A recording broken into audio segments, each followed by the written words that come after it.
Clubbing is one of those phenomena with which we are all so familiar that we appear to know more about it than we really do. Yay, clubbing! No, no, not that. So, do you mean this? No, not this as well. Well, I actually mean to say this kind of clubbing. You see, hello and welcome to SRG's Medicine. Today, in this topic of respiratory medicine series, we shall be talking about clubbing. So, the contents of this video are definition of clubbing, anatomy of nail, pathophysiologic mechanisms, and ultimately, few fun facts. So let's start with the definition. What exactly is digital clubbing or clubbing? So digital clubbing is a painless club-shaped fingers or toes caused because of enlargement of the terminal segments of these fingers or toes. Okay, before we begin our discussion further, let's review the anatomy briefly. This is hyponychium, which is the skin under the free edge of our nail. This is the nail plate. This is the hard part of nail that is formed by translucent keratin.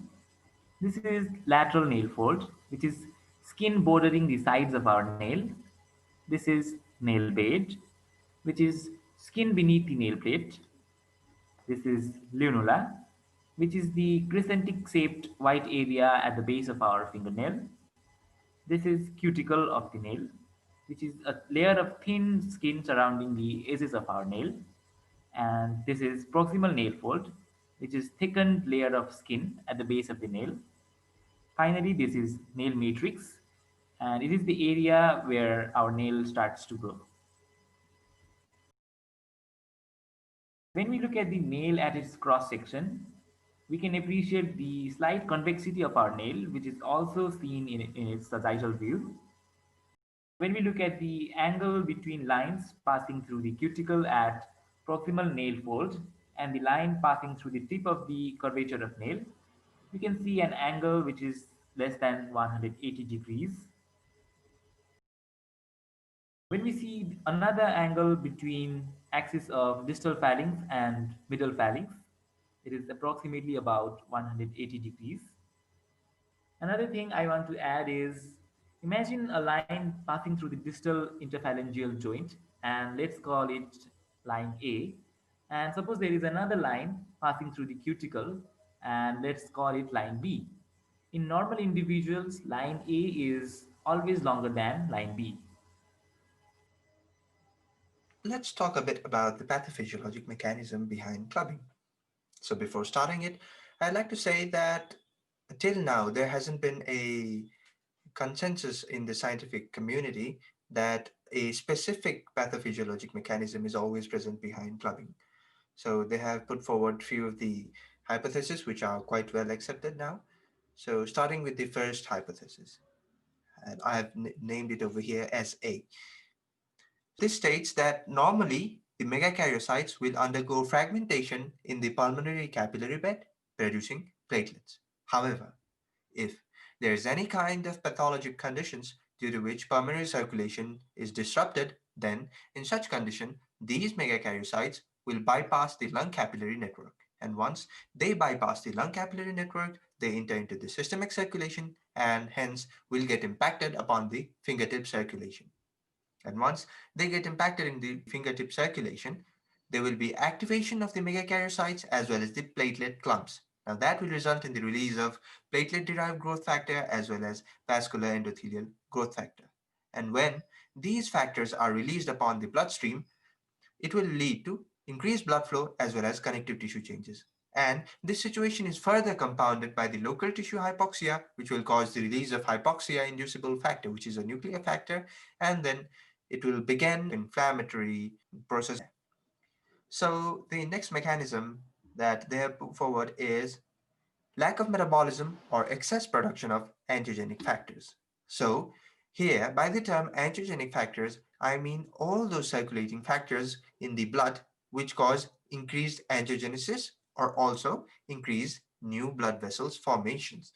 So these include circulating cytokines, these include vascular endothelial growth factors, these include platelet-derived growth factors, these include different kinds of tumor necrosis factors, and a lot of things. Whenever there's some kind of conditions which will cause lack of metabolism or excess production. An example of lack of metabolism would be some liver diseases, and the example of excess production would be some neoplastic conditions that would cause increased production of angiogenic factors. So when that occurs, then there's increased circulating levels of the angiogenic factors, and when there's increased circulating levels of the angiogenic factors, then there's increased angiogenesis. And as we all know that new capillaries are leaky as compared to the matured vessels, that will lead to leakage of the fluid. Then it will cause more connective tissue deposition as well as edema, because from the new capillaries, when the fluids leak out, not only the fluids leak out, but along with it, few cells also leak out. And when these process occurs, then that will lead to an inflammatory cycle, ultimately leading to the changes seen in clubbing. The next mechanism that they have put forward is mutation of HGPD gene. What this gene does is normally it codes for 15 prostaglandin dehydrogenase. And when there's a defect or mutation in this HGPD gene, then there occurs dysfunctional 15 prostaglandin dehydrogenase. And when there is a dysfunctional prostaglandin dehydrogenase, then there is a failure to metabolize prostaglandin E2, because normally this enzyme metabolizes prostaglandin E2 to inactive forms. However, when there is a mutation in the IGPD and dysfunctional enzyme is produced, then that will cause failure to metabolize prostaglandin, which will ultimately result in increased vasodilator activity as well as increased pro-inflammatory activity. And when that occurs, it will lead to the changes seen in clubbing. And the other mechanism that they have put forward is any of the pathologic conditions which will cause increased systemic blood flow will ultimately lead to the connective tissue changes as seen in clubbing due to the damage of microcirculations of the nail bed. So now the conditions could include right to left shunting, it could include pulmonary AV shunting, it could include subacute bacterial endocarditis, or it could also include damaged pulmonary capillaries, which will ultimately lead to arteriovenous shunting as well as release of the inflammatory mediators and increased blood flow. In subacute bacterial endocarditis, there is a formation of systemic thrombus. Now that will get lodged upon the fingertip as well, which will result in increased inflammatory activity and then ultimately leading to clubbing. So these are the four mechanisms in clubbing. There's not always a single mechanism that's working. So clubbing can either be due to the first mechanism, that is A, mechanism number B, mechanism number C, or mechanism number D. Or sometimes in some conditions, as I had just mentioned in the subacute bacterial endocarditis, in some conditions there is presence of one or more of these pathologic mechanism playing action. Now, let's look at some of the fun facts about clubbed fingers. These clubbed fingers, they are also known as watch glass nails, drumstick fingers, and Hippocratic fingers or nails. Do you know why it is called as Hippocratic finger? No.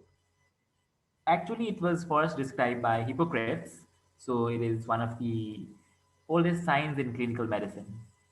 So that must be really old then, I see. Thank you, that was all. Hope you enjoyed it. Please stay tuned, do like, share, and subscribe for more upcoming videos and such type. If you have any questions on this topic or this related topic, then you could comment us. Thank you.